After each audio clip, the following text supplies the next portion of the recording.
Hello everyone, welcome back to your YouTube channel study of Bengal. দেখো, এর আগের যে সমস্ত ভিডিওগুলো ছিল যেটা সবচেয়ে বেশি গুরুত্বপূর্ণ ছিল, সেই একই রকম ভাবে আজকের ভিডিওটা হতে চলেছে অত্যন্ত গুরুত্বপূর্ণ। সেজন্য খুব অল্প সময় নিব, খুব বেশি সময় তোমাদের নষ্ট করবো না। খুব অল্প সময়ের মধ্যে আমি একটা খুব গুরুত্বপূর্ণ কথা তোমাদের বলে দিতে চাই, যার প্রভাবে তোমরা তোমাদের মার্কসকে ইমপ্রুভ করো, অর্থাৎ তোমাদের রেজাল্টটাকে তোমরা আরো ইনক্রিজ করো, তোমাদের খাতার প্রতিটা অ্যাভারেজ মার্কস তোমরা ইনক্রিজ করো। ভিডিও শুরু করার আগে তোমাদের ক্ষেত্রে একটা প্রশ্ন করবো আমি, যে তোমরা এখন কেমন আছো বলো তো? কি একটু ডিপ্রেশন লাগছে, একটু ভয় ভয় লাগছে? আরে ভাই, ভয় ভয় লাগবে, একটু প্যানিক সিচুয়েশন আসবেই। সেই জন্য তো পরীক্ষা হলে পরীক্ষার ক্ষেত্রে একটু ভয় আসবে। পরীক্ষা যখন আগে আসবে, তো তুমি যদি একটা সাধারণ মানুষ হও তাহলে তোমার ভয় আসবে সাধারণভাবে, ঠিকঠাকভাবে আসবে তোমার। হ্যাঁ, তুমি যদি মিনিমাম পড়াশোনা করে থাকো তাহলে তোমার ভয় আসবে। তো ভয় তো আসবে, ভয়ের সাথে সাথেও কিন্তু আমাদের কিছু স্ট্র্যাটেজি ফলো করে কিন্তু এই এক মাসটাই কাজে লাগাতে হবে। শুধুমাত্র ভয় করে গেলাম, চিন্তা করে গেলাম, শুধুমাত্র ঘুমিয়ে কাটিয়ে দিলাম চিন্তার ফলে, তা করলে হবে না। এই সময় ঘুম পাবে বেশি, চিন্তা যত বেশি করবা ঘুম তত বেশি পাবে। তাই বলে তো সেইভাবে তো দিন কাটিয়ে দেওয়া যায় না, কিন্তু আমাদের স্ট্র্যাটেজিক ওয়েতে পড়তে হবে। ঠিক আছে, কিছু স্ট্র্যাটেজি ফলো করতে হবে আমাদের, যার প্রভাবে কিন্তু আমরা আমাদের মার্কসটাকে আরো ইমপ্রুভমেন্ট দিতে পারবো আমরা। ঠিক আছে, তো বাইরে মাইক বাজছে, আমাকে একটু গলার ভলিউমটা একটু বৃদ্ধি করতে হবে, চলে যাবে গাড়িটা। এই বিরাট বিরক্তকর একটা জিনিস। তো যাই হোক, শর্ট এর জন্য তোমরা কি করতে পারো? ঠিক আছে, শর্ট এর জন্য কি করতে পারো? দেখো, আমার ভয়েসটা অনেক সময় তোমাদের কাছে অস্পষ্ট আসতে পারে, তারপর আমাকে খালি গলায়, নিজের গলায় পুরো আওয়াজ করতে হয়। আমার কোনো মাইক সিস্টেম নাই, ঠিক আছে, সেজন্য মোবাইলটা একটু কাছে নিয়ে আসতে হয়, সেজন্য একটু ভয়েসের মানে প্রবলেম হতে পারে, তোমরা ম্যানেজ করে নাও। তো যাই হোক, মেন কথায় আসি, যে বাবা দেখো, একটু তোমার ভয় হবে, একটু চিন্তা হবে, কিন্তু চিন্তা করলে হবে না। আমাদের এই এক মাসে চিন্তার সাথেই দেখো, চিন্তা করে তুমি কিছু পাবা, কিছু পাবা না। তোমার ভাগ্যে তোমার যেটা লেখা আছে, তোমার যেটা করেছো, তুমি লেখা না, তোমার ভাগ্য অ্যাকচুয়ালি তোমার নিজের হাতে তৈরি। এই ভাগ্যটা, এই যে পরীক্ষার ভাগ্যটা তোমার নিজের হাতে তৈরি। তুমি যেভাবে পড়েছো এক বছরে, তুমি যেভাবে ইনপুট দিয়েছো, ঠিক সঠিকভাবে তুমি আউটপুট পাবা। তবে এই এক মাসে যদি তুমি ইনপুটের মাত্রাটা একটু চেঞ্জ করো, অর্থাৎ তুমি দেখা যাচ্ছ যে তুমি ওই আগে যেভাবে পড়েছিলা তার ঠিক দেখবা, অনেকের ক্ষেত্রে কি হয় দেখবা, তো দেখবা যে সারা বছর কেউ পড়ছে, হ্যাঁ সারা বছর ঠিকঠাকভাবে পড়ছে, কিন্তু পরীক্ষার আগে এক মাসে বিরাট কনফিডেন্স চলে আসলো তার মনে, তাহলে সেই তখন পড়াটা একটু কি করে দেয়, গ্যাপ করে দেয়। আবার অনেকে সারা বছর পড়েনি, কিন্তু লাস্ট পজিশনে গিয়ে কিন্তু সে অনেক ভালো মার্কসকে ইনক্রিজ করে। এরকম অনেক ছেলেপেলে হয়, ঠিক আছে, লাস্ট পজিশনে গিয়ে মার্কস ইম্প্রুভমেন্ট করার এরকম অনেক ছেলেপেলে থাকে। তো যাই হোক, তারা কিছু স্ট্র্যাটিক ওয়ে চলে, কিছু স্ট্র্যাটেজি ফলো করে, এবং তার সাথে তারা নতুনভাবে বেসিক থেকে আবার শুরু করে না কিছু কিছু। ঠিক আছে, তো যাই হোক, সেসব কথা পরের কথা। আজকে আর মেন ভিডিওতে মেন কথায় তোমাদের কাছে আসে। তো তোমাদের ক্ষেত্রে বললাম একটা জিনিস, যে এই সময় একটু ভয় আসবে, কিন্তু ভয়টাকে সাথে আমাদের পড়াশোনাটা চালিয়ে যেতে হবে। যারা এই এক মাস ভাবছো যে এক মাসে আমি ভালোভাবে করবো, তুমি যে পজিশনে থাকো না কেন, তুমি যেটা ভালো পজিশনে আছো তাও তোমাকে এক মাসে তোমাকে 100% ইম্প্রুভ দিতে হবে। তুমি খারাপ পজিশনে আছো তাও তোমাকে 100% ইম্প্রুভ দিতে হবে। ঠিক আছে, এবং এই এক মাসেই কিন্তু নির্ধারণ করবে তোমাদের রেজাল্টটা। এবং এই এক মাস তোমাকে ভালোভাবে রিভিশন করতে হবে, স্ট্র্যাটেজি চলতে হবে, কীভাবে তুমি রিভিশন করতে পারবা, প্রত্যেকটা সাবজেক্টের প্রত্যেকটা বিষয় একদম পুঙ্খানুপুঙ্খভাবে আলোচনা করবো। এবং তার সাথে বিগত সালের প্রশ্ন অনুযায়ী, বিগত সালের যে প্রশ্ন, সেই সমস্ত প্রশ্নের কী ট্রেন্ড অনুযায়ী তোমাদের প্রশ্ন আসছে, সেই সমস্ত প্রত্যেকটা প্রশ্ন নিয়েও আলোচনা করবো। দেখো, তার আগে তোমাদের মনে যদি কোনো প্রশ্ন থাকে, ঠিক আছে, তোমাদের মনে যদি কোনো প্রশ্ন থাকে যে যেটা আমাকে এটা দরকার, বা আমি এটা কি করবো, আমার একটা ভুল হচ্ছে, বা যাই প্রশ্ন থাকুক না, প্রত্যেকটা যা প্রশ্ন থাকুক না, যে কেউ যা প্রশ্ন থাকুক না, তোমরা কমেন্ট বক্স তুমি লিখবা, সেই অনুযায়ী কিন্তু পরবর্তী ভিডিও বানাবো। আমাকে প্রত্যেক যারা যারা কমেন্ট করছে সেই অনুযায়ী কিন্তু আমি ভিডিও বানাচ্ছি। অর্থাৎ এই ভিডিওটা আমাদেরকে কমেন্ট করেছিল তোমার ইন্ডিয়ান টিম 7418 এমন একজন কোনো নামে রিকোয়েস্ট করেছিল যে স্যার মানে 36 কীভাবে পাবো টেস্ট পেপারে। দাদা, স্যার বলবো না, দাদা টেস্ট 36 কীভাবে পাবো, টেস্ট পেপার আমি কটা প্রশ্ন, মানে এরকম কটা সেট করতে পারলে আমি কমন পেতে পারি। তো আজকে তার ইন ডিটেলস পুঙ্খানা একদম পুরো তিল থেকে তাল করবো না, তাল থেকে তিলে আনবো, একদম পুরো পুঙ্খানা ডিটেলস আলোচনা করবো, যে শর্ট প্রশ্ন তুমি কি ভাবে পড়তে পারে, কোথায় থেকে পড়তে পারলে তুমি সর্বাধিক বেশি কমন পাওয়া। তো এই ভিডিওটার আগে অনেক কিছু বকে ফেললাম, তো এই বকার জন্য সরি, বা তোমার সময় বাদে একটু স্কিপ করতে পারে, কিন্তু তোমাদের কাজে লাগানোর কথা, কাজের জন্য বললাম, যে ভয় করে লাভ নেই, ভয় থেকে আমাদের জয় আনতে হবে। তো যাই হোক, বেশি মোটিভেশন দিয়ে লাভ নাই, সঠিক স্ট্র্যাটেজিতে আজকে আসি। শর্ট কিভাবে আমরা করব। আমরা যদি টেস্ট পেপার সবগুলো করে নিই, সব স্কুলগুলো যদি আমি করে নিই, তাহলে কি আমি শর্ট প্রত্যেকটাই কমন পাবো? কি হ্যাঁ কি না?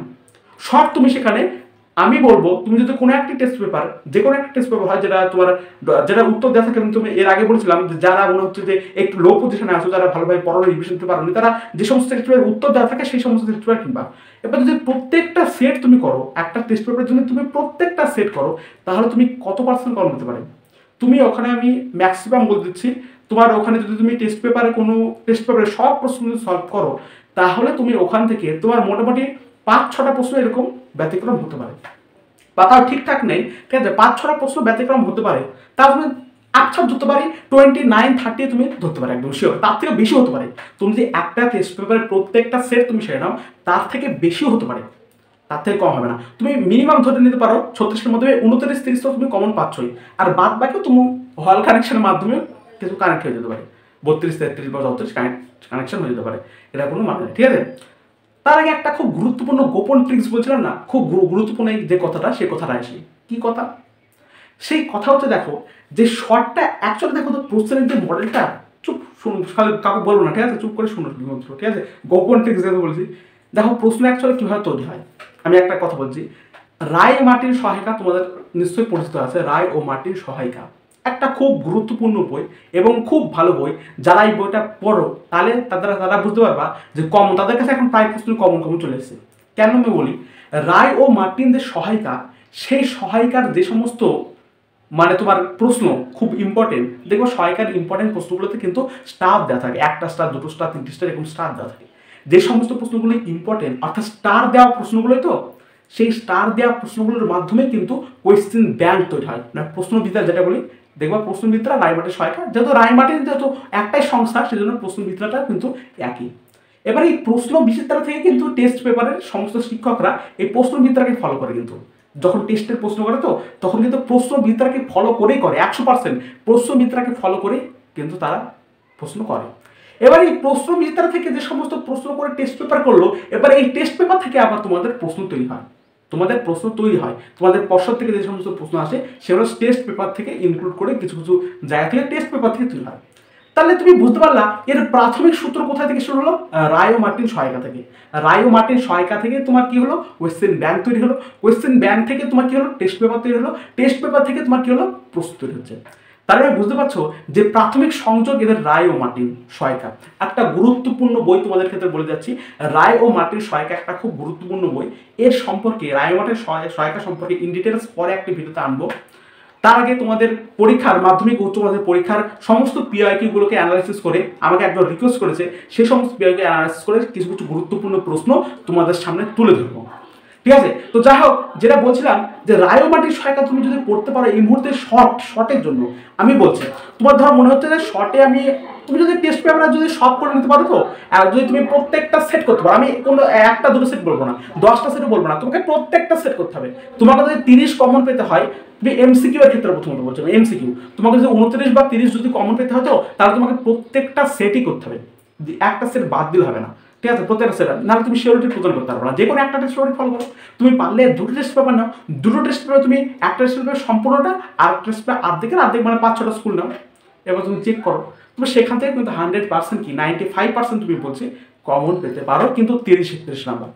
এবার তোমাদের আর একটা উপায় আমি বলি, আর একটা কথা আমি খুব গোপন ট্রিক্স যেটা বলি, সেটা হচ্ছে রায় ও মার্টিন তোমার সহায়িকা এখন ইউজ করতে পারো বা ব্যবহার করতে পারো এই শর্টের জন্য। কীভাবে ব্যবহার করতে পারে? এখন আবার রায় ও মার্টিন সহায়িকা যদি মাদেরকে বলি, মানে পেরেন্টসকে বা পিতামাতাকে যদি বলি, তাহলে তো তারা মারবে, বলবে এতদিন বই নিস না, আবার এখন বই কী হবে, পরীক্ষার 1 মাস আগে, তাই না?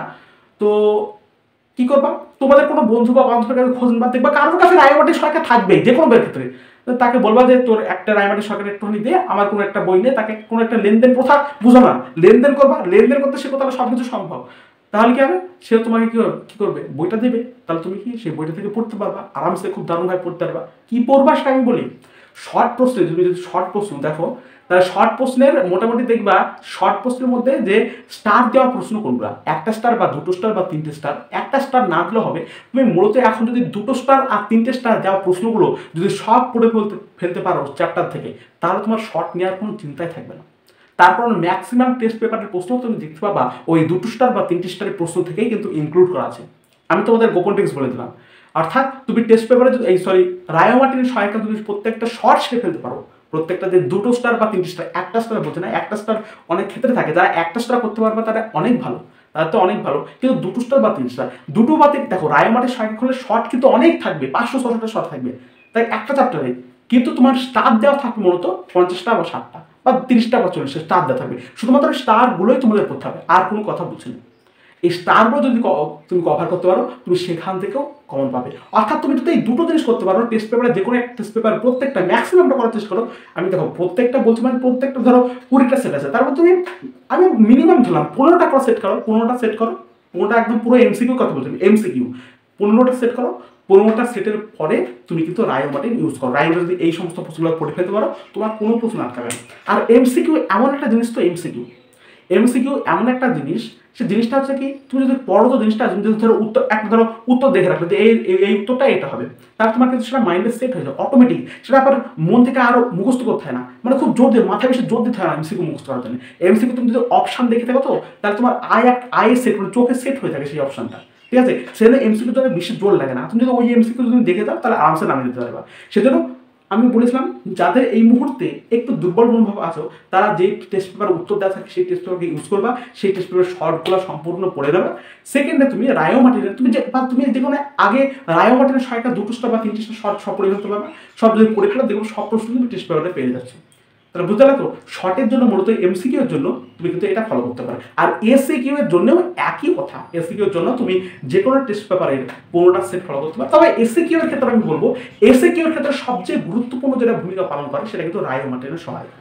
রায়ো মার্টিনের যে সহায়িকা, যে সমস্ত এসিকিউ 2টো স্টার বা 3টে স্টার যেগুলো দেওয়া থাকবে, যেগুলো স্টার দেওয়া থাকবে অ্যাকচুয়ালি, এই স্টার দেওয়া প্রশ্নগুলো তোমাদের কিন্তু পড়ে ফেলতে হবে। তাহলে তুমি ওখান থেকে অ্যাপ্রক্স বেশিরভাগ তুমি কম পাবা। তুমি আমার কথা শোনো, রায়ো মার্টিনের সহায়তা তুমি যদি ইউজ করতে পারো, 2টো স্টার বা 3টে স্টার যদি তুমি ইউজ ভালোভাবে পড়ে ফেলতে পারো, খুব সহজে দেখো এসিকিউ পড়তে একদম মাথায় চাপ লাগবে, বেশি চাপ লাগবে না। এমসিকিউ বেশি আসা দেখবা, তুমি এখন যদি প্রশ্ন খোলো তাহলে এমসিকিউ এর পার্টটা বেশি আর এসিকিউ এর পার্টটা কম হয়। এমসিকিউ যে পার্টটা বেশি সেটা তোমার অ্যাকচুয়ালি মাইন্ডে সেট থাকবে, তুমি ভালোভাবে করতে পারবে। তো এখানে আমি শেষ করলাম, আবার দেখা হচ্ছে পরের ভিডিওতে।